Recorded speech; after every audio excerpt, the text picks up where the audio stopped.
lahat naman po wala kami magagawa kung yun naman talaga yung batas. Pero ang hinihingi po namin, yung pampalit sa mga nasirang bahay. Pero tayo may nakasuhan pa kami dito sa Augusto. Sa lahat ng viewers yan ng Manager TV, please subscribe and click the notification button. God first.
Kami naman dulu pa Jadi orang sampai na bagus.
Japar Bullet.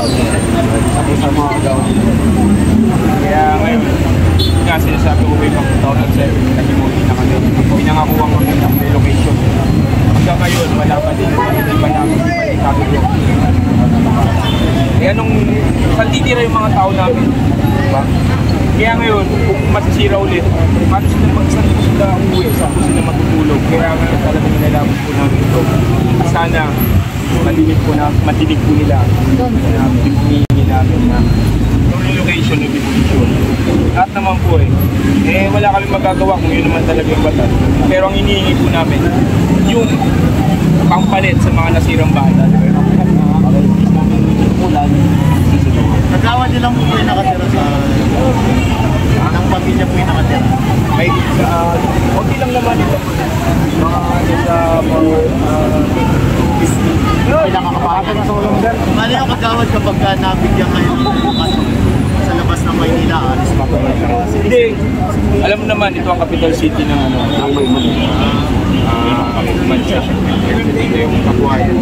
Dito nagtatrabaho. Nagilipat ka ba sa isang lugar?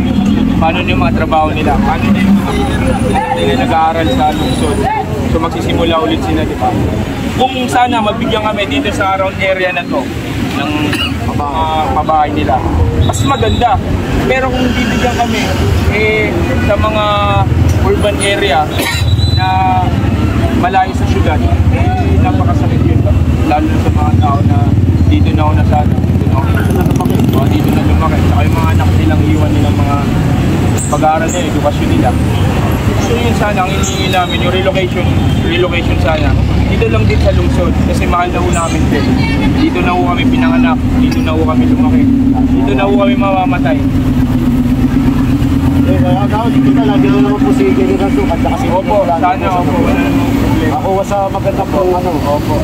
Sana maganda ho yung kakasunduan. Hindi po, Gawad. Salamat po. Maraming salamat.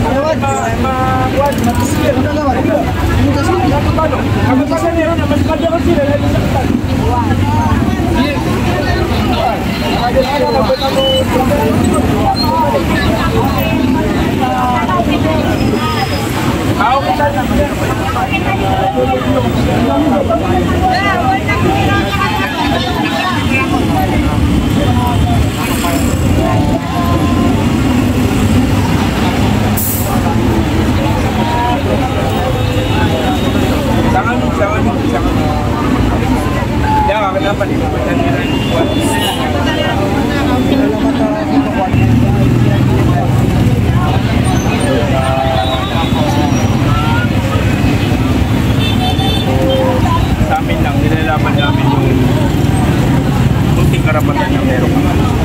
Kasi ayaw nga sila sabi, way back 2007 na demolition. So pinangakuha kami ng relocation.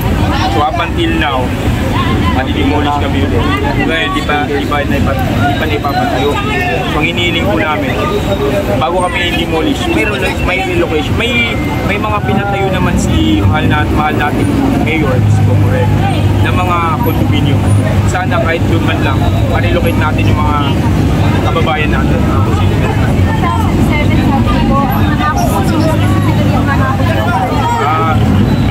Ang kasalukuyan kong nakaupo doon, ang ating mayor, Lim, na pinakakuha relocation, talaga after namin ma-demolish. So hanggang ngayon, 2025 na, hanggang ngayon, hindi pa wala papatayo. So sana bago ma-demolish, sana hinihiling po namin. Marilocate po yung mga tao namin. At dito po sa loob ng lungsod, huwag po sana kami labas. Kasi Manila po. Opo, dito po kasi mahal na po namin ang lungsod. Lahat naman tayo mahal natin to. Pero wala namang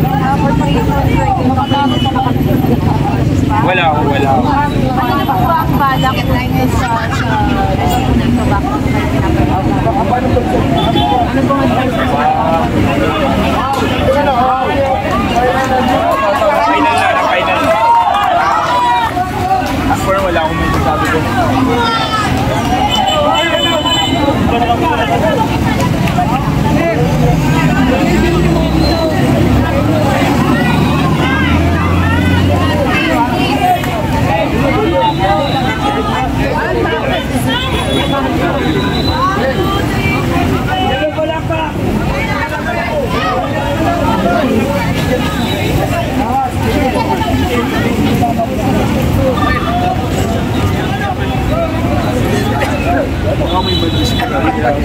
Hindi naman mangyayari. Kaya okay na yun. Thank you. Oh, so, General, sukat. Paano mo na yung kahit ilang tao lang, hindi naman kailangan marami tao. Kahit ilan lang. May mga tao naman ako. Okay. Nagawad, pangunahan mo na yun. Okay. Sige, doon. Thank you. Taro. Banap ko Atras bulin na pero.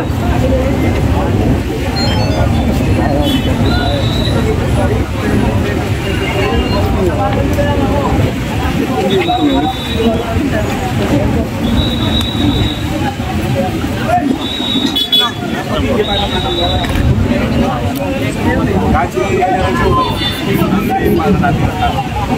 tapos tayo,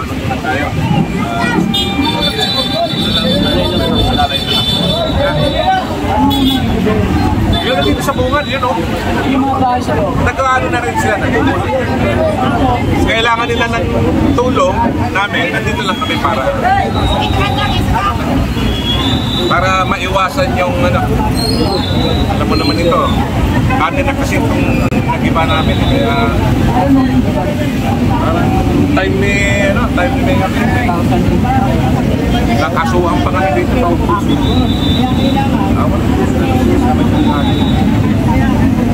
Parang mali naman nasa pero anyway, ayan, parang paano naman siya nasuhan. Andito naman si Gawad Gawad! Ano na? Ikipagka-coordinate kasi. Gawad! Pakita na kay General Sukat. Sinabi namin sa kanila na para yung voluntary Okay. Sabi nila, kaya ko lang sasabihin. Sige. Thank you. Sige nga. Tambay muna tayo.